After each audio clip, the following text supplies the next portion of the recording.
नमस्कार दोस्तों, स्वागत है आप सभी का हमारे YouTube चैनल एग्जाम रेडी 247 पर। आज हम पढ़ेंगे घटना चक्र, जिसमें हम सबसे पहले सब्जेक्ट उठा रहे हैं इतिहास, जिसके पार्ट 1 में हम देखेंगे पाषाण काल, जिसकी हम सबसे पहले थ्योरी पढ़ेंगे। उसके बाद उनके मोस्ट रिपीटेड और मोस्ट आस्क्ड क्वेश्चंस जो वो बताते हैं उनको देखेंगे और उनका आसान सा एक्सप्लेनेशन भी देखेंगे, जो कि आपका पूरा एग्जाम फोकस्ड होगा, जिससे आपकी कॉन्सेप्ट क्लियरिटी होगी। प्रीवियस क्वेश्चन बेस पे जो क्वेश्चंस होते हैं उनको तो देखेंगे ही, जो आपके एग्जाम में हाई स्कोरिंग सब्जेक्ट होता है इतिहास। सबसे पहले टॉपिक वाइज शुरू करेंगे। आज का हमारा टॉपिक है पाषाण काल। तो पेन पेपर उठा लीजिए, क्योंकि अगर आपको इतिहास अभी तक मुश्किल सब्जेक्ट लग रहा था, तो इसके बाद आपका यह सब्जेक्ट मुश्किल नहीं, आपका सबसे प्यारा सब्जेक्ट, सबसे आसान सब्जेक्ट लगने लगेगा। तो हो जाइए एग्जाम रेडी, पेन पेपर उठा लीजिए। तो चलिए शुरू करते हैं।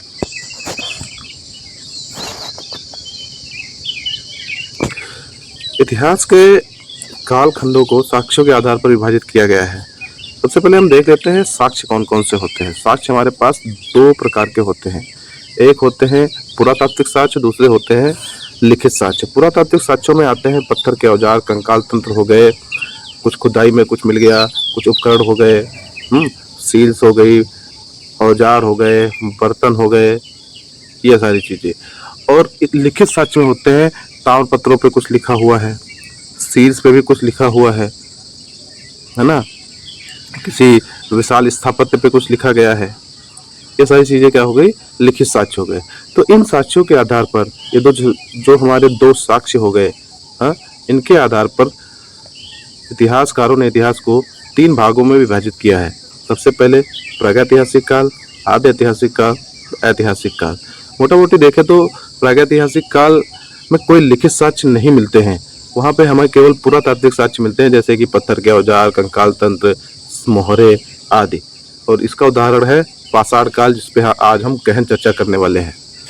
फिर आता है आद्य ऐतिहासिक काल। आद्य ऐतिहासिक काल में लिखित साक्ष्य मौजूद तो होते हैं, लेकिन उन्हें अभी तक कोई पढ़ा नहीं जा सका। फॉर एग्जाम्पल सिंधु घाटी की सभ्यता, ताम्र पाषाण काल। और फिर आता है हिस्टोरिक पीरियड, जहाँ पे हमारे लिखित साक्ष्य उपलब्ध भी हैं और जिन्हें स्पष्ट रूप से पढ़ा जा सकता है। और इसकी शुरुआत करीबन 6वीं शताब्दी ईसा पूर्व से मानी जाती है। एक चीज़ और बता दूं मैं दोस्तों, इस सेशन के अंत में मैं आपको एक चीट शीट दे दूंगा, चीट शीट, जिसमें आपको जो सारे काल हैं, प्री हिस्टोरिक पीरियड होगा, प्रोटो हिस्टोरिक पीरियड होगा, इतिहास काल हो गया, या प्राचीन काल से लेकर आधुनिक काल तक सारी की सारी जो हिस्टोरिक पीरियड है, जो टाइम पीरियड है, कब से कब तक कौन सा काल था, कब से कहाँ तक कौन सा युग था, क्या महत्वपूर्ण स्थल थे, कौन सी महत्वपूर्ण खोज थी, वो सारी चीज़ें आपको एक ही PDF में मिल जाएंगी।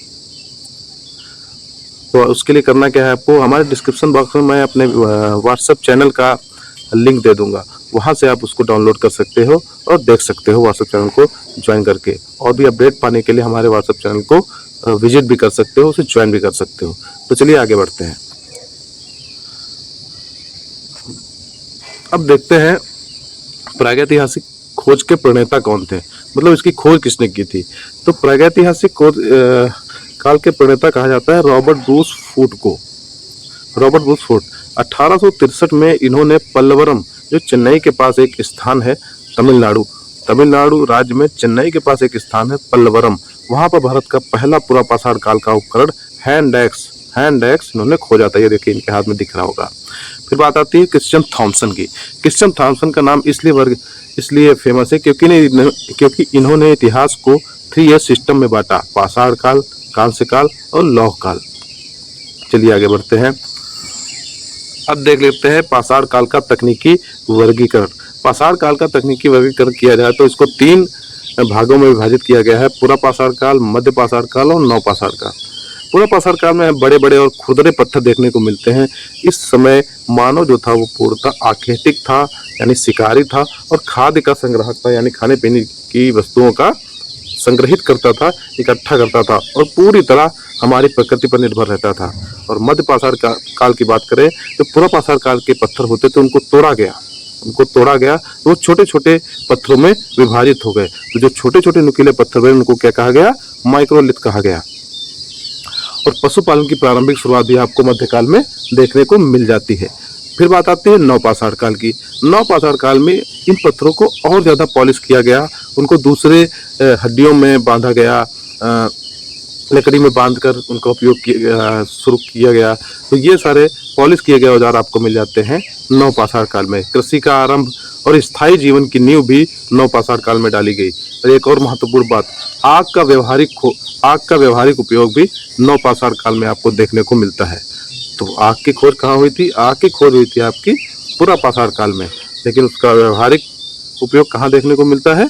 नवपाषाण काल में। नवपाषाण काल को क्रांति का युग भी कहा जाता है। चलिए आगे बढ़ते हैं और देखते हैं पुरापाषाण काल का परिचय। पुरापाषाण काल का परिचय देखें तो इस समय जीवन शैली की बात करें तो मूर्ता मानव का जीवन प्रकृति पर निर्भर होता था। वह केवल शिकार करता था, खाद्य का संग्राहक होता था। भोजन और ज्ञान, कृषि और पशुपालन से पूरी तरह वह अपरिचित था। आग का ज्ञान था, आग का ज्ञान उसको लेटर पुरापाषाण काल में, यानी बाद का जो पुरापाषाण काल है उसमें हो गया था। लेकिन वो मांस कच्चा ही खाता था। पुरापाषाण में मांस कच्चा ही खाया जाता था। और यहाँ पे पुरापाषाण काल में जो हमें उपकरण मिले, जो हमें हैंड एक्स मिले या कुछ भी हमें उपकरण मिले, तो उन उपकरणों के आधार पर पुरापाषाण को आगे फर्दर 3 भागों में और विभाजित किया गया। कौन कौन से वो भाग थे? निम्न पुरापाषाण काल, मध्य पुरापाषाण काल, उच्च पुरापाषाण काल। चलिए आगे बढ़ते हैं और देखते हैं पुरापाषाण कालीन औजारों का क्रमिक विकास, कैसे कैसे वो समय के साथ साथ बढ़ते गए और क्या विकास हुआ पुरापाषाण काल के औजारों में। तो निम्न पुरापाषाण काल की बात करें तो हम वहाँ पर मिल जाते हैं हैंड एक्स, क्लीवर, चॉपर। और इनका प्राप्ति स्थल बहुत इंपॉर्टेंट याद है, बहुत इंपॉर्टेंट क्वेश्चन बनते हैं। इनका प्राप्ति स्थल मतलब कहाँ पे मिले, वो सबसे इंपॉर्टेंट हो जाता है। तो प्राप्ति स्थल में सबसे पहले सोहन नदी की घाटी आ जाती है, जो आज के पंजाब में है। पंजाब, और ये जो पंजाब है पाकिस्तान में स्थित है। चॉपर, चेपिंग, पेबुल, इस टाइप के उपकरण आपको देखने को मिल जाते हैं। मध्य पाषाण काल की बात करें तो यहाँ पे पॉइंटेड बोरर और स्क्रैपर, मतलब और थोड़ा पॉलिश किए गए औजार मिल जाते हैं। और इनकी विशेषता होती है कि इन्हें फ्लेक उपकरण भी कहा जाता है। इनके फ्लूक भी होते हैं, जैसे ये आपके नुकीले हो गए ना, इनको फ्लूक कहा जाता है। फिर उच्च पुरापाषाण काल की बात करें तो यहाँ पर आपको उपकरण देखने को मिल जाते हैं ब्यूरिन्स और ब्लेड, ये और भी पॉलिश किए गए होते हैं और भी इनका साइज छोटा हो जाता है और सटीकता के साथ शिकार करने में सहायक होते हैं। दूर तक शिकार किया जा सकता है, काफी दूर तक फेंका जा सकता है। आप खुद ही देखो, अगर आपने कभी कोई पत्थर कहीं पे फेंका होगा तो आपने जरूर महसूस किया होगा अगर पत्थर छोटा है तो दूर तक जाता है, लेकिन अगर पत्थर बड़ा है तो ज्यादा दूर तक आप फेंक नहीं सकते हो, है ना। तो ऐसे ही धीरे धीरे धीरे धीरे फेंक के सीख के आदमी सीखता रहा। चलिए आगे चलते हैं और बात करते हैं पुरापाषाण के कुछ महत्वपूर्ण स्थलों की।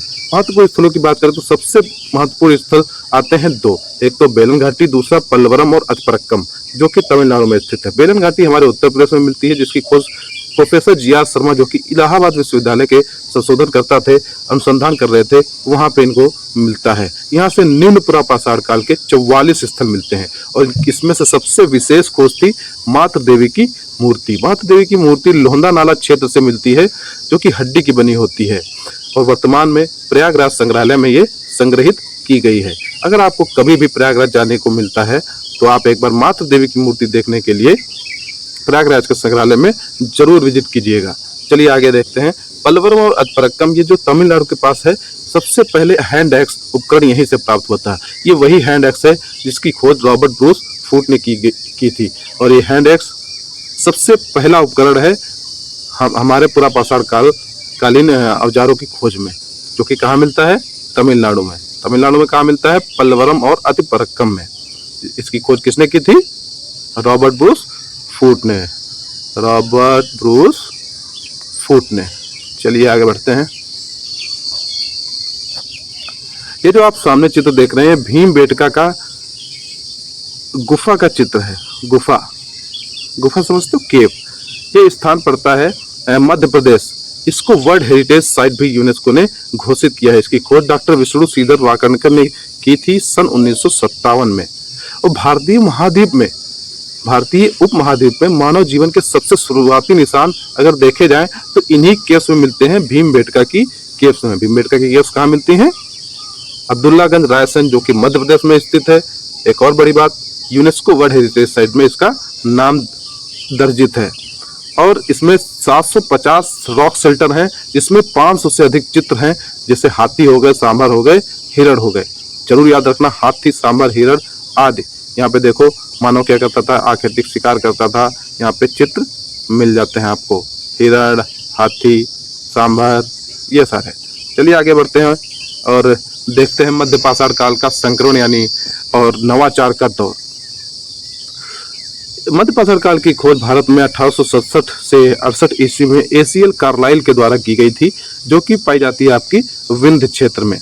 किसमें की गई थी? रॉक पेंटिंग में की गई थी। ये वही रॉक पेंटिंग है। मुख्य विशेषता इसकी देखें तो शिकार के साथ साथ मानव पहली बार पशु को पालतू बनाना भी सीखा।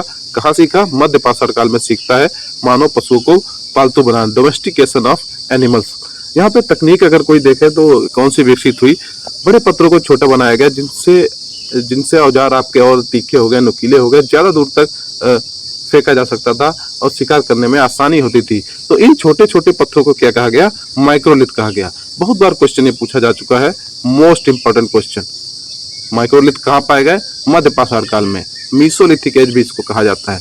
तो आप ऐसे याद रख सकते हो, एम से मीसोलिथिक, एम से माइक्रोलिथ। जब भी आपको माइक्रोलिथ दिखे वहां पे आप टिक लगा सकते हो।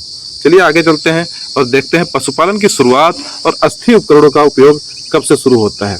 तो पशुपालन की शुरुआत के प्राचीनतम साक्ष्य हमें केवल 2 स्थानों से प्राप्त होते हैं।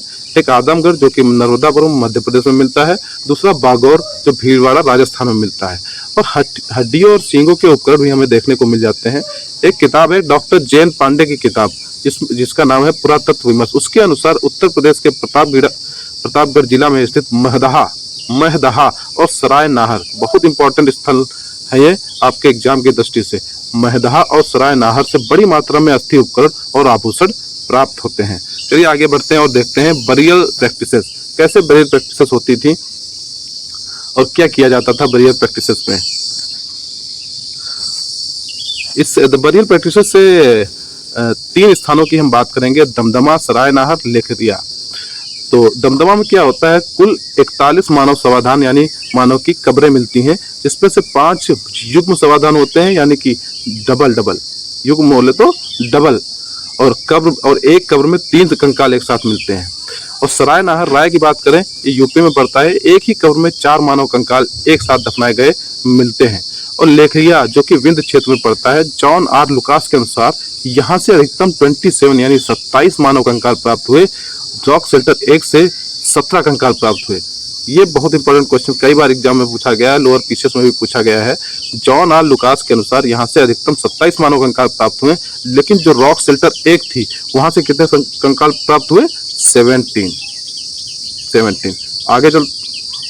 आगे बढ़ते हैं और देखते हैं भाई नवपाषाण काल, जिसको कहा गया है महान क्रांति का युग, द नियोलिथिक एज। इसे एक क्रांतिकारी युग क्यों कहा गया? खेती की शुरुआत हो गई थी, आग का पहली बार व्यवहारिक उपयोग शुरू हो गया था, स्थायी बस्तियों का निर्माण भी मानव ने शुरू कर दिया था। अब धीरे धीरे जो इंसान था वो पूरी तरह डिपेंडेंट नहीं रहना चाहता था, वो अपने तरीके से जीना शुरू कर चुका था। कब? नवपाषाण काल में। और सबसे पहले अनाज जो उसने उगाया था वो था जौ, जिसे मानव ने लगभग 8000 ईसा पूर्व भूमध्य सागर और ईरान के बीच उगाया था। और मानव द्वारा मुख्य रूप से 8 प्रकार के अनाज उगाए गए थे, जो हमें नवपाषाण काल से प्राप्त होते हैं। कौन कौन से अनाज थे? जौ, गेहूं, मक्का, बाजरा, सोरगम, सरसों, जई और चावल। चलिए आगे बढ़ते हैं और देखते हैं कृषि के प्राचीनतम साक्ष्य कहाँ कहाँ मिले हैं हमें, और नए शोध हुए हैं और पुरानी मान्यता क्या थी। तो नवीनतम शोध के अनुसार लहुरा देव, जो कि उत्तर प्रदेश में एक स्थान होता है, मिलना है। नवीनतम शोध के अनुसार भारतीय उपमहाद्वीप में कृषि का प्राचीनतम साक्ष्य यहीं से मिलता है, जो कि आपके उत्तर प्रदेश के संत कबीरनगर जिले में मिला है। पुरानी मान्यता अगर देखी जाए तो मेहरगढ़, बलूचिस्तान बलूचिस्तान प्रोविंस है अभी के पाकिस्तान में, 7000 BC। इस शोध से पहले इसे गेहूं की खेती का सबसे प्राचीन साक्ष्य माना जाता था। किसे माना जाता था? मेहरगढ़ को। ठीक है। और यहाँ से मेहरगढ़ एक ऐसा स्थान है जहाँ से पाषाण काल से लेकर हड़प्पा सभ्यता तक के अवशेष मिलते रहते हैं, और आज भी खुदाई होती है तो आज भी कोई ना कोई अवशेष मिलता रहता है। एक स्थान आता है आपका कोल्डी हवा, प्रयागराज, जो कि 6500 BC में जुड़ा हुआ स्थान माना जाता है।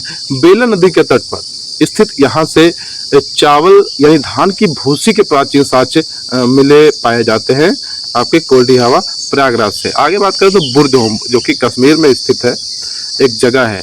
यहाँ पे गर्त आवास और अनोखी कब्रें देखने को मिल जाती हैं। कई बार एग्जाम से पूछा जाने वाला क्वेश्चन है, most important, most favourite question है यूपी ट्रिपल एससी का, यूपी पीएससी का, यूपी पीसीएस का। कई बार हर दूसरे तीसरे साल में इस क्वेश्चन को देखने को मिल जाता है। इसका स्थान और खोज देखी जाए तो इस स्थान पड़ता है आपका कश्मीर घाटी में, और इसके खोज करता है हेलमुट डी टेरा और डॉक्टर थॉमस पैटरसन। कब खोज करी थी? 1935 में। गर्त आवास यानी गर्त का मतलब समझो आप एक गड्ढे से समझ लो, गड्ढे से आप गर्त समझ सकते हो। गर्त होता है गड्ढा। कठोर सर्दी से बचने के लिए लोग जमीन में गड्ढे खोदकर घर बनाते थे, लेकिन यहाँ पे इसी से इनका समाधान की भी प्रैक्टिस शुरू हो जाती है। कैसे?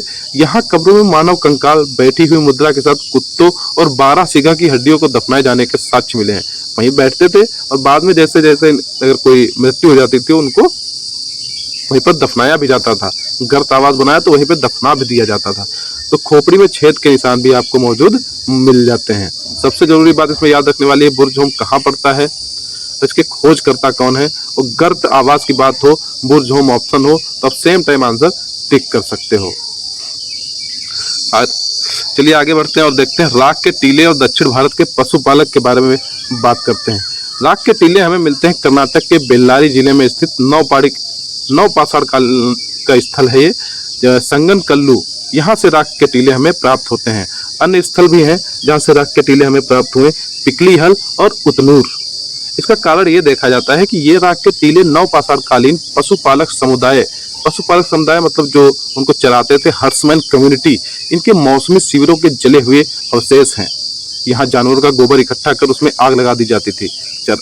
उस टाइम पे नवपाषाण काल में व्यवहारिक उपयोग, इससे ये पता चलता है कि नवपाषाण काल में हमारे मानव ने इसका व्यवहारिक उपयोग शुरू कर दिया था। चलिए आगे बढ़ते हैं और देखते हैं महापाषाण कालीन संस्कृति, द मेगालिथ। मेगा का अर्थ क्या होता है? मेगालिथ का अर्थ होता है बड़े पत्थरों से बनी संरचनाएं।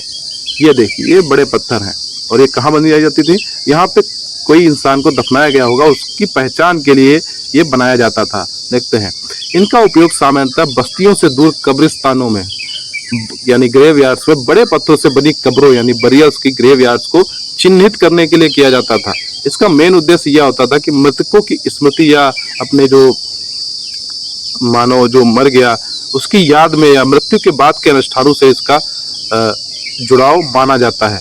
इसके प्रकार, कई टाइप के प्रकार होते थे। किस टाइप के मेगालिथ बनाए जाते थे? चैम्बर टॉम, एक चैम्बर बना गया, उसके ऊपर बना बड़े बड़े पत्थर रख दिए गए। डोल मेंस टॉम, स्टोल सर्कस, पिट सर्कस, इस टाइप के मेगालिथ आपको देखने को मिल जाते हैं। अब बात करते हैं ताम्रपाषाण काल की। ताम्रपाषाण काल की बात करें तो इसे धातु युग का आरंभ भी यहीं से शुरू होता है। ताम्रपाषाण काल की बात करें तो यह वह काल है जिसमें पत्थर के साथ साथ तांबे के उपकरणों का भी उपयोग शुरू किया गया था।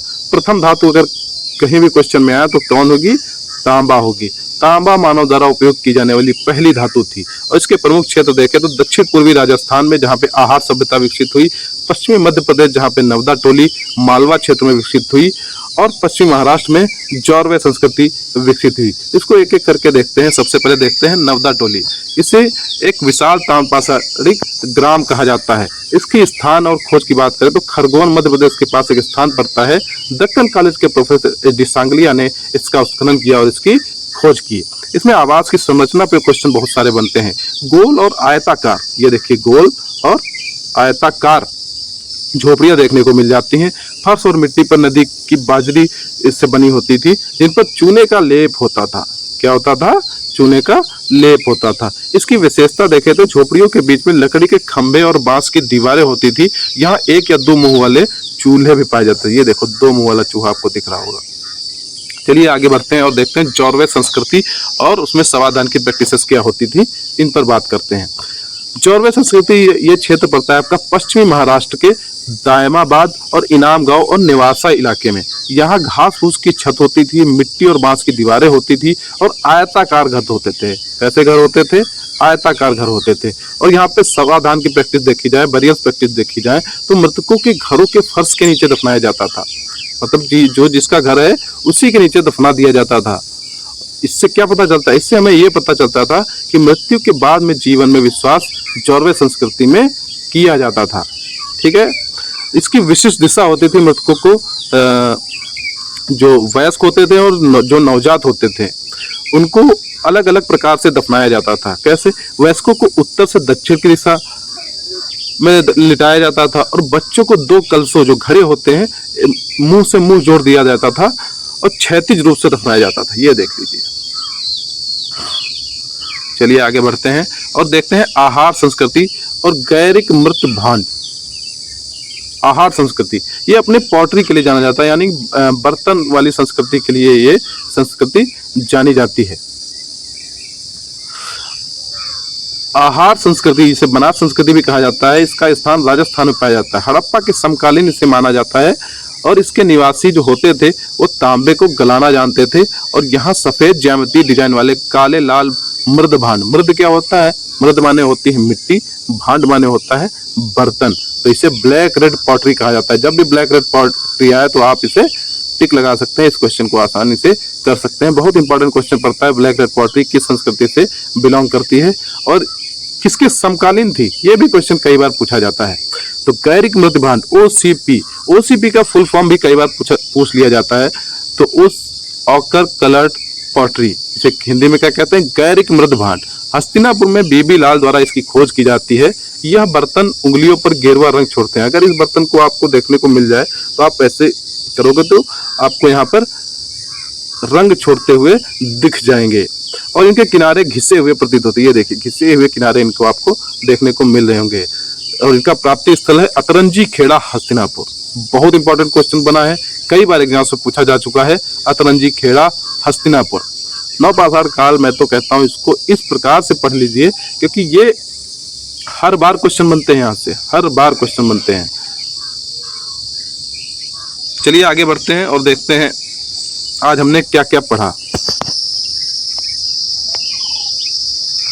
आज हमने सबसे पहले हमने बात की कि साक्ष्यों के आधार पर इतिहासकारों ने इतिहास को कितने भागों में विभाजित किया। उसके बाद हमने इनके खोजकर्ता की बात की, रॉबर्ट डी फ्रूट हो गए जिन्होंने हैंड एक्स की खोज की थी तमिलनाडु के क्षेत्र मलवरम और मरिपरक्कम में। और उसके बाद थॉमसन जी की बात की जिन्होंने इतिहास को वर्गीकृत किया, 3 भागों में विभाजित किया है।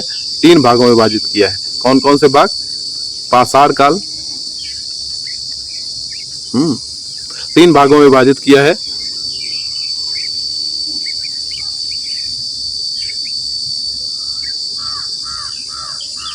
पाषाण काल, ताम्र पाषाण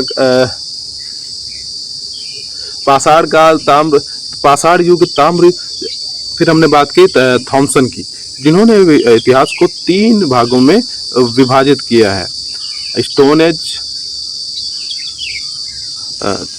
फिर हमने बात की थॉमसन की। थॉमसन ने इतिहास को 3 भागों में विभाजित किया।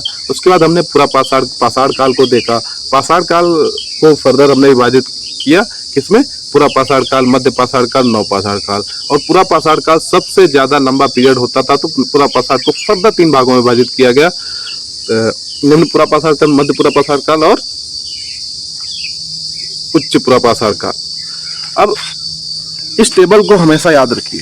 ये टेबल बहुत ही इंपॉर्टेंट टेबल है क्योंकि यहाँ से आपको मोटा मोटी आइडिया हो जाएगा कि कौन से काल में कौन सी गतिविधि हुई, कौन से उपकरण मिले, आवास क्या होते थे और उनके प्रमुख स्थल कहाँ प्राप्त हुए और प्रमुख स्थल कौन से हैं। तो पूरा पाषाण काल की बात करें तो उसकी मुख्य गतिविधि थी शिकार और खाद्य का संग्रहण, मानव पूर्णता प्रकृति पर निर्भर आश्रित होता था। बड़े बड़े पत्थर होते थे और गुफाओं में रहते थे लोग। और प्रमुख स्थल की बात करें तो बेलन घाटी और भीमबेटका। बेलन घाटी आपका उत्तर प्रदेश में पड़ता है, भीमबेटका पड़ता है मध्य प्रदेश में। और मध्य पाषाण काल की बात करें तो यहाँ पर पशुपालन की प्रारंभिक शुरुआत देखने को मिल जाती है। माइक्रोलिथ, बड़े पत्थरों को छोटा कर दिया गया तो छोटे पत्थरों को क्या बोला गया? माइक्रोलिथ बोला गया। और इंसान छोटे छोटे शिविरों में रहना शुरू कर चुका था और इसका स्थान है आदमगढ़ और बाघौर। और नवपाषाण काल की बात करें तो कृषि क्रांति का युग कहा जाता है इसे। और आग का व्यवहारिक उपयोग भी आपको नवपाषाण काल में देखने को मिल जाते हैं। और भी पॉलिश पत्थर यहाँ पे देखने को मिल जाते हैं। गर्त आवास भी देखने को मिल जाता है। गर्त आवास से सबसे पहला आपका जो गर्त आवास की बात है तो बुर्ज होम जो कश्मीर घाटी में पड़ता है एक स्थान, वो याद आना चाहिए और सेम टाइम आपका क्वेश्चन टिक हो जाना चाहिए। एक प्रमुख स्थल की बात करें, लहुरा देव, मेहरगढ़। लहुरा देव कहाँ है? उत्तर प्रदेश, जहाँ से क्या मिलता है? चावल के साक्ष्य मिलते हैं। और नवीनतम शोध कहाँ पे हुए? लहुरा देव में हुए। फिर बात आती है मेहरगढ़। मेहरगढ़ कहाँ पड़ता है? पंजाब, बलूचिस्तान प्रोविंस, जो कि आज के पाकिस्तान में पड़ती है, वहां पे मेहरगढ़ स्थान पड़ता है, जो कि नवपाषाण काल से आपका ये स्थान संबंध रखता है। फिर बात आती है ताम्रपाषाण काल की। ताम्रपाषाण काल में धातु का उपयोग शुरू हो जाता है। धातु कौन सी होती है जिसका इंसान सबसे पहले उपयोग करता है? तांबा व धातु होती है जिसका इंसान सबसे पहले उपयोग करता है। तांबे के औजार बनाए जाते हैं। गोल घर देखने को मिलते हैं। जौरवे संस्कृति मिल जाती है आपको। नवला जोधी आहार संस्कृति भी देखने को आपको मिल जाती है। इन सारी संस्कृतियों को हमने डिटेल में इस सेशन में चर्चा की है। अगर आपको दोबारा देखना है तो आप दोबारा देख के अच्छे से रिवाइज कर सकते हो। तो अगर निष्कर्ष देखा जाए, अगर इस सेशन का निष्कर्ष देखा जाए तो पाषाण काल का यह विकास ही वह क्रम था, यह वह मजबूत नींव थी जिस पर आगे चलकर भारतीय उपमहाद्वीप की पहली महानगरीय सभ्यता सिंधु घाटी सभ्यता का निर्माण हुआ था, जिसको हम अगले सेशन में देखेंगे और विस्तार से चर्चा करेंगे। और उस सेशन में चलने से पहले हम कुछ क्वेश्चंस को भी डिस्कस करेंगे, जिनके आंसर्स भी हम अच्छे से एक्सप्लेन करके डिस्कस करने वाले हैं। चलिए अब कुछ क्वेश्चंस देख लेते हैं पाषाण काल से रिलेटेड। भारत में मानव का सबसे पहला जीवाश्म कहाँ मिला? आपके ऑप्शंस है शिवालिक, नर्मदा घाटी, गोदावरी घाटी, बेलन घाटी। आंसर है नर्मदा घाटी। मध्य प्रदेश के हथनौरा यानी नर्मदा घाटी के पास जो स्थल है, वहां से मानव के सबसे पहले जीवाश्म भारत में मिलते हैं। इसको याद रखने की ट्रिक है नर यानी नर्मदा। नर की इसकी खोज हुई थी 1982 ईस्वी में। दूसरा प्रश्न, मानव द्वारा सर्वप्रथम प्रयुक्त धातु कौन सी थी? लोहा था, कांसा था, तांबा था या फिर थी सोना? सही आंसर है तांबा। मनुष्य ने सबसे पहले तांबे का उपयोग सीखा था ताम्रपाषाण काल युग में। ता से तांबा सबसे पहले। ताम्रपाषाण काल में पत्थर और तांबा दोनों का उपयोग होता था। तीसरा क्वेश्चन देखते हैं, मानव द्वारा सर्वप्रथम उपयोग किया गया अनाज कौन सा था? गेहूं, चावल, जौ, बाजरा। सही जवाब है जौ। आप इनके आंसर कमेंट बॉक्स में दे सकते हैं और देख सकते हैं कि आपने कितने क्वेश्चन सही किए। मैं एकदम सवाल आसान रख रहा हूं ताकि आपका रिवीजन हो सके इसी सेशन में। आगे क्वेश्चन डिस्कस करेंगे थोड़ा डिफिकल्ट लेवल के। जब एक बार हमारा सारे पार्ट्स कंप्लीट हो जाएंगे इतिहास के, तो सब डिफिकल्ट क्वेश्चंस को भी वन बाय वन डिस्कस करते हुए चलते रहेंगे। तो जौ, दुनिया में सबसे पहले जौ की खेती शुरू हुई थी भूमध्य सागर और ईरान के पास में। याद रखने की ट्रिक, सबसे आसान ट्रिक है, जो मिला वही खाया। क्या मिला? जौ मिला। ऋग्वेद में भी जौ को यव कहा गया है। ऋग्वेद में भी इसकी व्याख्या मिल जाती है। चौथा प्रश्न देखते हैं, कृषि के प्राचीन साक्ष्य प्रमाण कहाँ मिले हैं? लोथल, मेहरगढ़, धौलीवीरा या कालीबंगा? यहाँ पे मेहरगढ़ का ऑप्शन आया तो मेहरगढ़। अगर यहाँ पे मेहरगढ़ और नवदा टोली का भी ऑप्शन आता तो नवदा टोली आपका आंसर होता।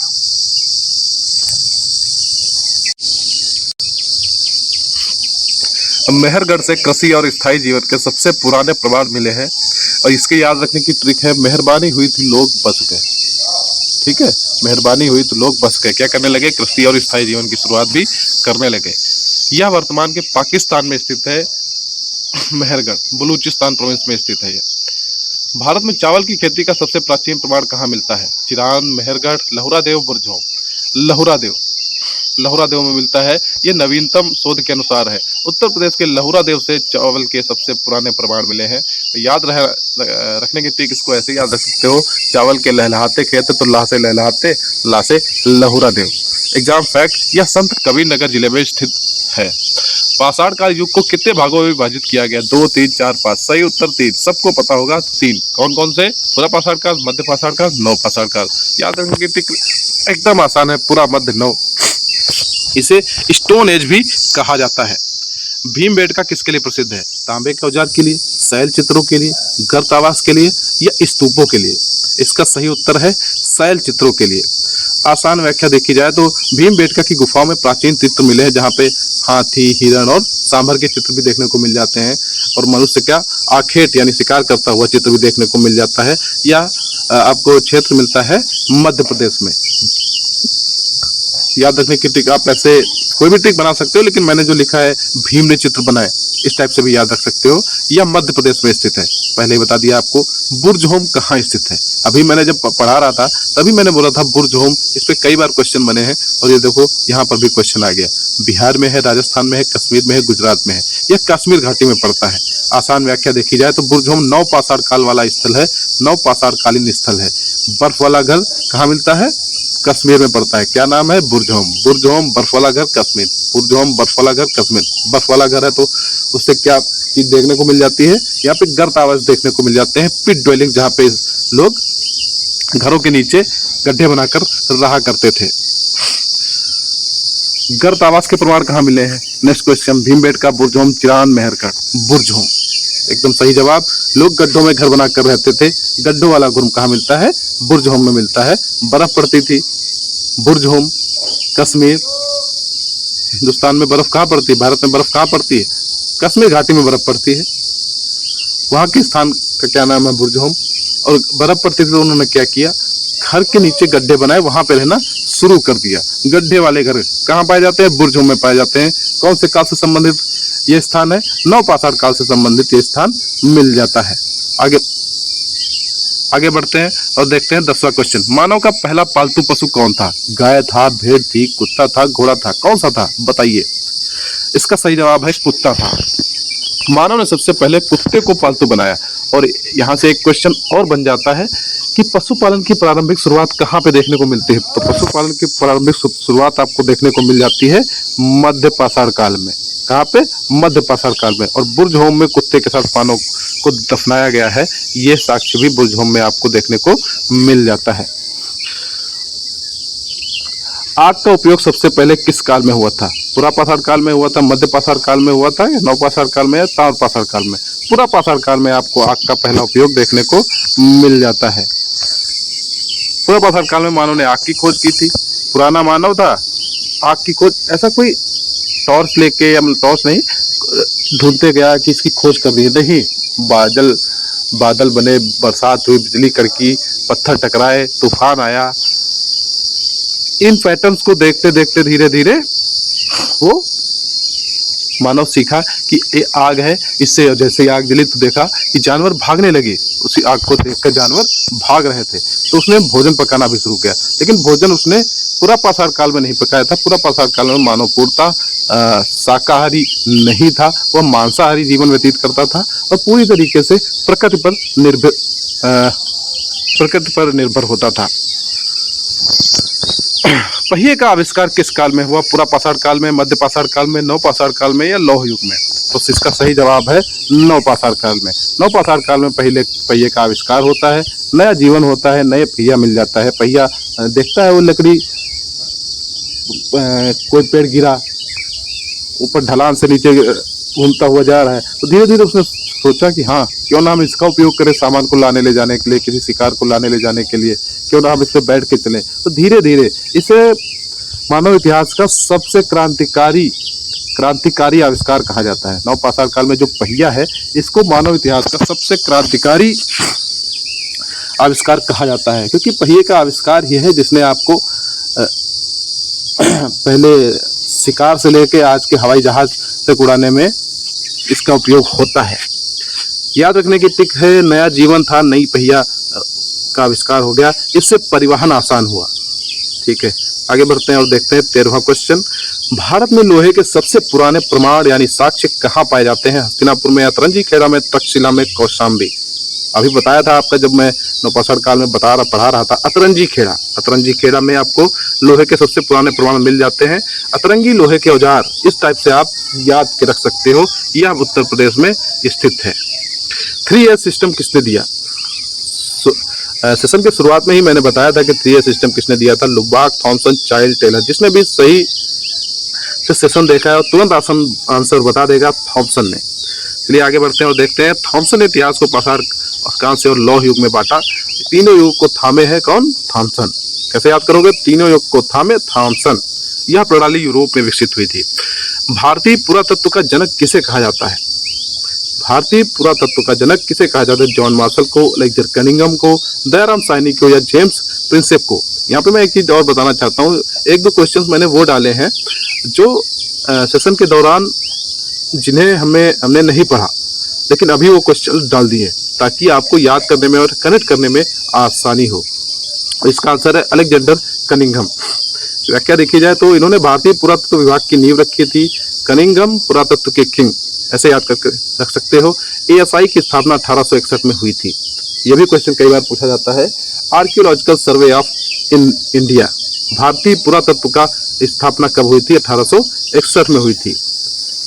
16वां प्रश्न देखते हैं, राख के टीले किस काल से संबंध रखते हैं? पुरा पाषाण काल, मध्य पाषाण काल, नव पाषाण काल, लौह युग?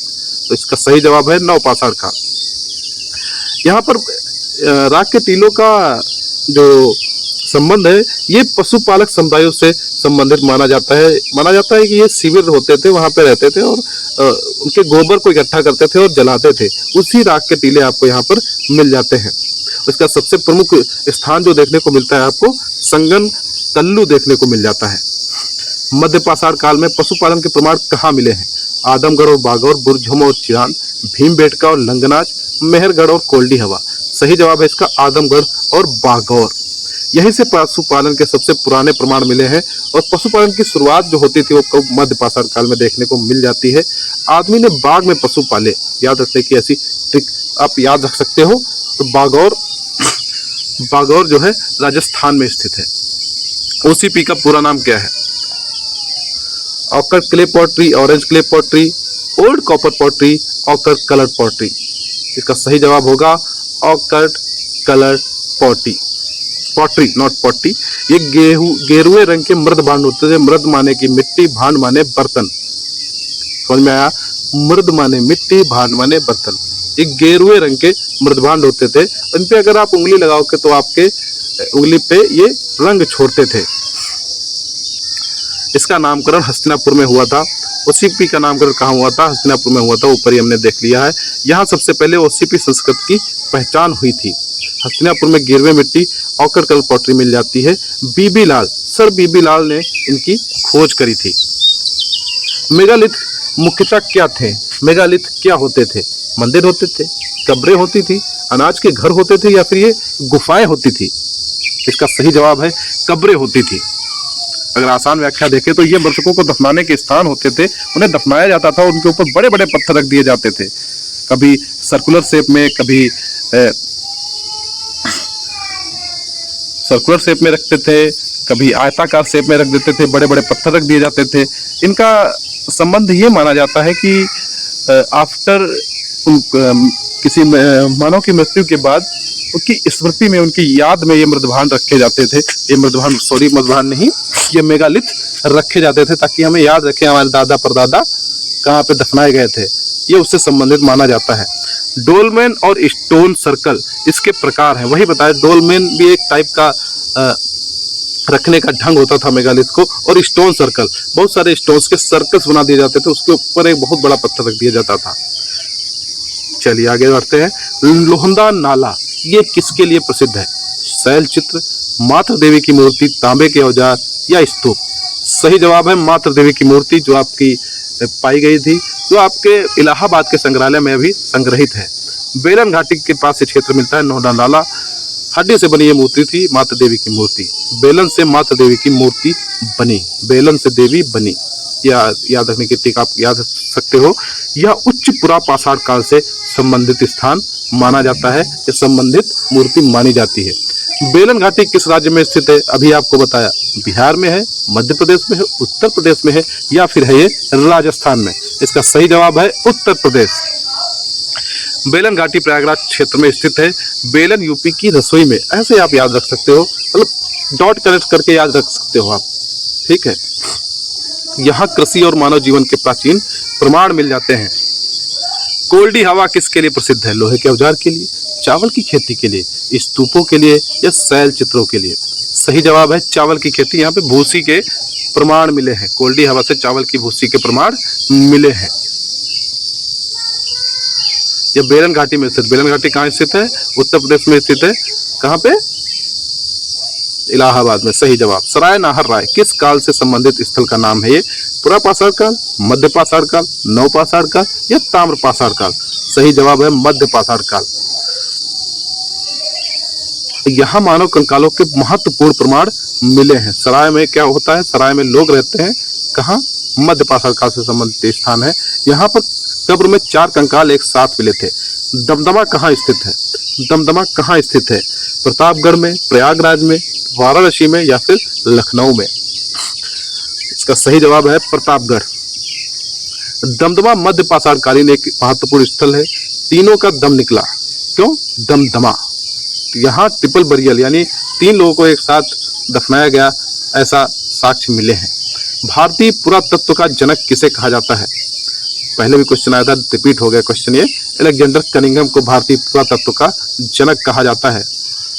एसआई की स्थापना 1861 में हुई थी। भारत में लोहे के सबसे पुराने प्रमाण कहाँ मिलते हैं? कौशाम्बी में, हस्तिनापुर में, अतरंजी खेड़ा में या तक्षशिला में? सही जवाब है अतरंजी खेड़ा। यहाँ से लोहे के सबसे पुराने अवशेष मिले हैं। राष्ट्रीय मानव संग्रहालय ये जगह कहाँ पे स्थित है? गुवाहाटी, भोपाल, पटना, चेन्नई? सही जवाब भोपाल। भोपाल में भारत का प्रसिद्ध मानव संग्रहालय स्थित है। मानव का भाल, भोपाल। सही बना? नहीं बना, कोई नहीं, फिर भी याद रख सकते हो आप, कुछ भी अपनी टिक बना सकते हो। इसे इंदिरा गांधी राष्ट्रीय मानव संग्रहालय भी कहा जाता है। स्थायी जीवन के सबसे पुराने प्रमाण कहाँ मिले हैं? वेरी इंपॉर्टेंट क्वेश्चन दोस्तों। धौलीवरा, कालीबंगा, मेहरगढ़ या फिर लोथल? सही जवाब है मेहरगढ़। और मेहरगढ़ कहाँ पाया जाता है? पाकिस्तान में, जो आज के पाकिस्तान में स्थित है। यहाँ पर कृषि और स्थायी जीवन के प्रमाण मिलते हैं। मेहरबानी हुई तो लोग बच गए, ऐसे आप इस स्थान को याद रख सकते हो दोस्तों। गणेश्वर किसके लिए प्रसिद्ध है? लोहे के औजार के लिए, तांबे की वस्तुओं के लिए, शैल चित्र के लिए या फिर स्तूपों के लिए? सही जवाब है तांबे की वस्तुओं के लिए। अगर व्याख्या देखी जाए तो गणेश्वर संस्कृति तांबे के औजारों के लिए प्रसिद्ध मानी जाती है। याद कैसे रख सकते हो? गणेश जी को तांबे चढ़ाया गया, सबसे पहले क्या मिला हमें? कौन सा धातु मिली? तांबा मिली, तो गणेश जी को तांबा चढ़ा दिया गया, ऐसे याद रख सकते हो आप। यह कहाँ पे स्थित है? राजस्थान में स्थित है। बुर्ज होम किसके लिए प्रसिद्ध है? पहले भी क्वेश्चन आया था, अभी भी क्वेश्चन आया, आप कमेंट बॉक्स में आंसर दे सकते हो। और बुर्ज होम में क्या क्या पाया गया? गर्त आवास पाया गया। क्यों पाया गया? क्योंकि वहाँ बर्फ पड़ती थी। कहाँ पाई गई बुर्ज होम? कश्मीर घाटी में पाई गई। बर्फ पड़ती थी तो क्या किया उन्होंने? गड्ढे खोदे तो वहीं पर रहने लगे। और जब किसी इंसान की मृत्यु हो जाती थी तो उसको दफनाया भी जाता था वहीं गर्त आवासों में। चलो आगे बढ़ते हैं और देखते हैं। विंध्य क्षेत्र के लोग गंगा घाटी में क्यों गए? व्यापार करने गए थे, युद्ध करने गए, सूखा हो गया था इसलिए चले गए, या फिर खेती के उद्देश्य से गए थे? नहीं, विंध्य क्षेत्र में बारिश नहीं होती, इसकी वजह से सूखा पड़ा और वो जलवायु परिवर्तन की वजह से गंगा घाटी की ओर चले गए। सूखा पड़ा तो लोग भागने लगे। ये यूपी आरओ में कई बार क्वेश्चन पूछा जा गया। राख के टीले किस संस्कृति से संबंधित पाए जाते हैं? पुरा पाषाण काल, मध्य पाषाण काल, नव पाषाण काल, लौह युग? इसका आंसर है नव पाषाण काल। ये पशुपालकों के शिविरों के अवशेष माने जाते हैं। वहाँ पे पशुपालक होते थे, पशुपालक समुदाय, हर्समैन कम्युनिटी जिन्हें अंग्रेजी में कहा जाता था, और उन गोबर को इकट्ठा करके आग जलाते थे। ठीक है, इसका प्रमुख स्थान है संगन कल्लू। नवदा टोली कहाँ स्थित है? गुजरात, महाराष्ट्र, मध्य प्रदेश, राजस्थान? का सही जवाब है मध्य प्रदेश। ताम्र पाषाणकालीन स्थल है और नया टोला ये मध्य प्रदेश नवदा टोली पाया गया। इसका उत्खनन एच.डी. सांकलिया साहब ने किया था। इनाम गांव किस राज्य में स्थित है? एक चीज मैं बता दूं, जैसे गांव जिसके शब्द स्थान के पीछे गांव लगा हो, इस टाइप का अगर कुछ भी नाम आता है तो मेनली आपको महाराष्ट्र से जुड़ा हुआ स्थान, संबंधित स्थान हो सकता है। Most of the cases 90% cases में वो महाराष्ट्र से जुड़ा स्थान होता है। तो यहाँ पे कहाँ से, कौन से राज्य में स्थित होगा? महाराष्ट्र में स्थित होगा। एकदम सही जवाब। और ये जो इनाम गांव है, ये जॉर्वे संस्कृति का एक प्रमुख स्थल माना जाता है। और ये इनाम गांव कहाँ स्थित है? पुणे। जो मंगाडू किस प्रकार का स्थल है? बौद्ध है, हड़प्पा, वृहत पाषाण, पुरा पाषाण? सही उत्तर है वृहत पाषाण काल का। यह महापाषाण संस्कृति के प्रमाण पाए जाते हैं। यह केरल में स्थित है। सालीहुंडम किसके लिए प्रसिद्ध है? शैल चित्र के लिए, बौद्ध स्तूप के लिए, तांबे की खान के लिए, गैर गर्तवास के लिए। सही उत्तर है बौद्ध स्तूपों के लिए सालीहुंडम प्रसिद्ध है। यह आंध्र प्रदेश का एक बौद्ध स्थल है। चलो ये क्वेश्चन आगे का आ गया, लेकिन कोई बात नहीं, हमें तो पढ़ना ही है, आगे हम पढ़ेंगे। आहार संस्कृति किस सभ्यता की समकालीन थी? ये पढ़ाया था मैंने अभी। वैदिक काल, हड़प्पा, मौर्य, गुप्त। इसका सही जवाब है हड़प्पा सभ्यता की समकालीन सभ्यता आहार संस्कृति को माना जाता है। आहार भी देखने को मिल जाएगा, कहीं कहीं आहाड़, अड़ा माने कुछ नहीं, आहाड़ भी देखने को कहीं कहीं लिखा मिल जाएगा। यह राजस्थान में स्थित है। आहार और हड़प्पा साथ साथ संस्कृति। ओसीपी का नामकरण कहाँ हुआ? लोथल, हस्तिनापुर, कालीबंगा, धौलीवराय। ये भी पढ़ाया था मैंने अभी। हस्तिनापुर में ओसीपी का नामकरण हुआ। ये गेरुए रंग के मृद बांध थे। ऑकर कलर्ड पोर्ट्री, ओसीपी का फुल फॉर्म है ऑकर कलर्ड पोर्ट्री। याद रखने की ट्रिक है, हस्तिनापुर की मिट्टी गेरुए रंग की होती है। इस टाइप से याद रख सकते हो। बीबी लाल ने इसकी पहचान करी थी, यानी इसकी खोज करी थी। वह पाषाण कालीन स्मारक मुख्यतः कौन सा था? मंदिर होते थे, अन्न भंडार होते थे, कब्रें होती थी, या फिर होते थे गुफाएं? सही जवाब है कब्रें होती थी। मृतकों को दफनाने के स्थान होते थे, मेगा पत्थर होते थे, मेगालिथ्स का उपयोग किया जाता था, जो होते थे डोलमेन और स्टोन सर्कल मेगालिथ्स के प्रकार होते थे। अलेक्जेंडर री किससे संबंधित थे? रेलवे, पुरातत्व, प्रेस, न्यायपालिका। एकदम आसान सा क्वेश्चन है, पुरातत्व से संबंधित है। और अलेक्जेंडर कनिंघम को भारतीय पुरातत्व का जनक भी कहा जाता है।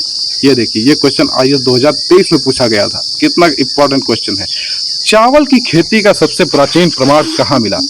मेहरगढ़ में, बुरजहोम में, लहुरादेव में, चिरांद में।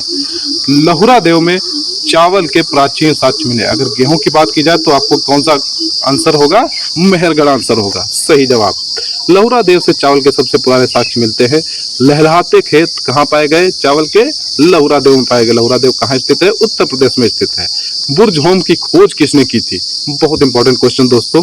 John Marshall, De Terra and Paterson, Wakankar और सांकलिया। सही जवाब है डी टेरा एंड पीटरसन। 1935 में बुर्ज होम की खोज की गई थी। टेरा ने जमीन खोदी। ऐसे याद कर लो, टेरा ने जमीन खोदी। यह कश्मीर में स्थित है, कश्मीर घाटी में स्थित है। पशुपालन के सबसे पुराने प्रमाण कहाँ मिलते हैं? आपके ऑप्शंस हैं सराय नाहर राय, आदमगढ़ और बागौर, चिरांद, लंगनाथ। सही जवाब है आदमगढ़ और बागौर। मध्य पाषाण काल में पशुपालन का प्रारंभिक शुरुआत देखने को मिल जाती है। और सबसे पहला जो डोमेस्टिकेटेड एनिमल था उसे कौन सा था? कुत्ता था। पहला पालतू पशु कुत्ता था। आदमी ने बाग में पशु पाले। ऐसे आप याद रख सकते हो इस क्वेश्चन को। दमदमा से एक कब्र में कितने कंकाल मिले? ये क्वेश्चन भी कई बार एग्जाम्स में पूछा जा चुका है। 2, 3, 4, 5। सही जवाब है 3। दमदमा में ट्रिपल बरियल मिला है, यानी कि 3 लोगों को एक साथ दफनाया गया। ऐसे साक्ष्य हमें प्राप्त होते हैं दमदमा में। याद रखने की ट्रिक है, तीनों का दम निकला दमदमा में। तीनों का दम निकला दमदमा में। यह प्रतापगढ़ जो कि उत्तर प्रदेश में पड़ता है, वहां पाया जाता है। हड्डी से बनी मातृ देवी की मूर्ति कहाँ मिली? भीमबेटका में, आदमगढ़ में, लोहंदा नाला में, या सोहन नदी घाटी में? सही जवाब है लोहंदा नाला में। बेलन घाटी से मिलती है स्थान, और बेलन से देवी बनी। ऐसे याद रखने की ट्रिक से आप याद रख सकते हो इसे। यह उच्च पुरापाषाण काल का स्थान है। इतिहास को 3 युगों में किसने बांटा? दोबारा क्वेश्चन रिपीट हो गया। लुब्बाक ने, थॉमसन ने, चाइल्ड ने, या फिर टेलर ने? सही जवाब है थॉमसन ने। किन कालों में बांटा था? पाषाण युग में बांटा था, कांस्य युग में बांटा था, और लौह युग में इतिहास को वर्गीकृत किया था। याद रखने की ट्रिक है, 3 युगों को थामे थॉमसन। इसे 3A सिस्टम भी कहा जाता है। 3A सिस्टम किसने दिया? इस प्रकार का क्वेश्चन है तब भी आप यही आंसर लगाओगे, थॉमसन। मानव द्वारा उपयोग किया गया पहला अनाज कौन था? इसकी बहुत ही आसान ट्रिक बताई थी। कमेंट करके कोई भी आंसर दे सकता है। गेहूं, चावल, जौ, बाजरा। जौ। सबसे पहले जौ की खेती शुरू हुई थी मानव द्वारा। जो मिला वही खाया। क्या मिला? जौ मिला। ऋग्वेद में इसे यौ कहा गया है। ये क्वेश्चन भी कई बार एग्जाम्स में पूछा जा चुका है। बात करें 49 नंबर प्रश्न की, तो भारत में मानव जीवाश्म सबसे पहले कहाँ मिला? शिवालिक में मिला, नर्मदा घाटी के पास मिला, गोदावरी घाटी में मिला, या फिर मिला हमें बेलन घाटी में? तो सबसे पहले कहाँ मिला? नर्मदा घाटी में। सही जवाब। हथनौरा से मानव जीवाश्म मिला। नर्मदा घाटी के पास एक स्थान है हथनौरा। नर से नर्मदा ऐसे याद रख सकते हो आप। नर कहाँ मिला? नर्मदा में। ना से नर्मदा या न्यू नर्मदा ऐसे भी याद रख सकते हो। यह कहाँ पे स्थल प्राप्त किया जाता है? मध्य प्रदेश। जब भी नर्मदा की बात आती है तो मध्य प्रदेश आप याद रख सकते हो। मानव द्वारा उपयोग की गई पहली धातु कौन सी थी? जब मैं ताम्र पाषाण काल की बात कर रहा था तो ये मैंने पढ़ाया था। लोहा, तांबा, कांसा, सोना। सही जवाब है तांबा। मनुष्य ने सबसे पहले तांबे का उपयोग सीखा और ताम्र पाषाण काल में तांबे का प्रयोग हुआ था। तो ये रहा आज का हमारा सेशन। आपने क्या सीखा हमें कमेंट बॉक्स में जरूर बताएं। और भी ऐसे सेशंस के लिए अगर आप कोई सजेशन देना चाहते हैं, कौन सा सेशन हमें पहले करना चाहिए, कैसे क्वेश्चन हमें डिस्कस करने चाहिए, कमेंट करके जरूर बताएं। मिलते हैं नेक्स्ट सेशन में इंडस वैली सिविलाइजेशन के साथ। जय हिंद, जय भारत।